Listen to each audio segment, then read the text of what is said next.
of the Tribune School, Editor-in-Chief of the Tribune, teachers and parents of the students here, and the students themselves. I am very happy to be here today to witness this science fiesta that we have organized. Initially, I didn't want to come because I wasn't feeling too well, but then your principal is very persuasive, so I have come. Now, having come, I will say one or two things. The first one is, I applaud this effort at having a science fiesta. But we have to go beyond these occasions and celebrations. Teaching and learning are both very difficult things. Both have to change their methods. I find very little change from my times as a school student to present, because we've all learned to learn by rote, to mug up things, reproduce them in exams, and get good marks. Same thing happened in competitive exams also. And same thing happened when you entered service. Your superiors did not encourage original thinking. They wanted you to follow their footsteps. That is all right for the rules. But you have to be innovative and do something new to improve things. I remember a quotation from someone, I don't know who, that the purpose of education is to make children think for themselves and not to learn to reproduce things. See, that is a given. The collective knowledge of humankind is reproduced in our books and in our teaching. But if our children learn to think for themselves and do something on their own, that is what is most important. I remember a friend of mine ages back who went to Oxford University. There they have to write these dissertations constantly, which are part of their assessment. The first one he wrote, by his own standards, it was an excellent one. He put in half a dozen quotations from various people. And when it came back, it was all marked in red. And the professor had written, I find everybody else, but where is Mr. Singh? They used to call everybody Singh. That he wanted to know what is your original contribution in this paper.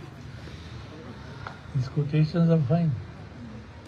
That is what is important, and that is the difference between their education system and our education system. They encourage children, they encourage universities, students to think for themselves and come up with new ideas. That is how research goes on. If you stick to old rules and old regulations, nothing new happens. That is why 80% of the Nobel Prizes for physics, maths, chemistry, these subjects go to the United States and go to the professors and students of those universities. Even the army, the huge money that they've got, 70 to 75% of that budget goes to funding universities for research for their particular purposes. And the rest, of course, the universities are very, very heavily funded, though they've been in trouble since Trump came the second time. He's been trying to kill the universities by killing their innovative spirit. That will not happen. So in brief, if India has to go ahead, we have to open our minds to all the winds that blow, the north, the south, the east, the west, our past was great, but then it is not a must that we be bound by our past. Our past can inspire us to do things, but we have to look at the present and look ahead. Research can be carried out in our schools and in our universities if we encourage the idea of thinking for yourself. If research is not encouraged, we will be stuck in the same route. And as of today, everybody wants a government job. Why? Because it takes 1 or 2 exams and then you get the job, and there is nothing after that.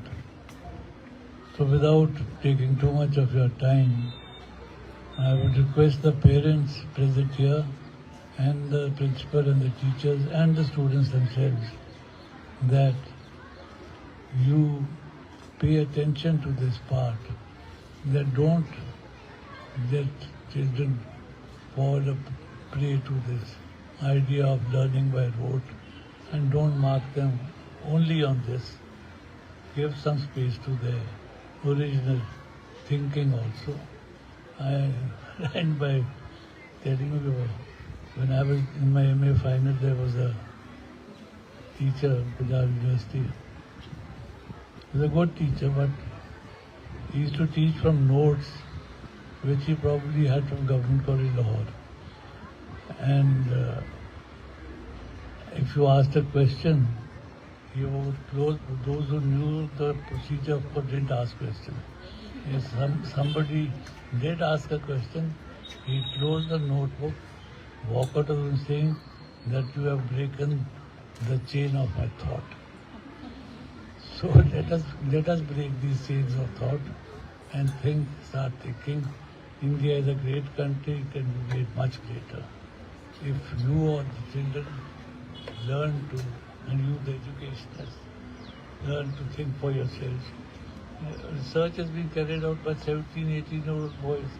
Some of the biggest multinationals in America have been done by children who dropped out from Stanford University and worked in garages at their homes and produced the most marvelous things.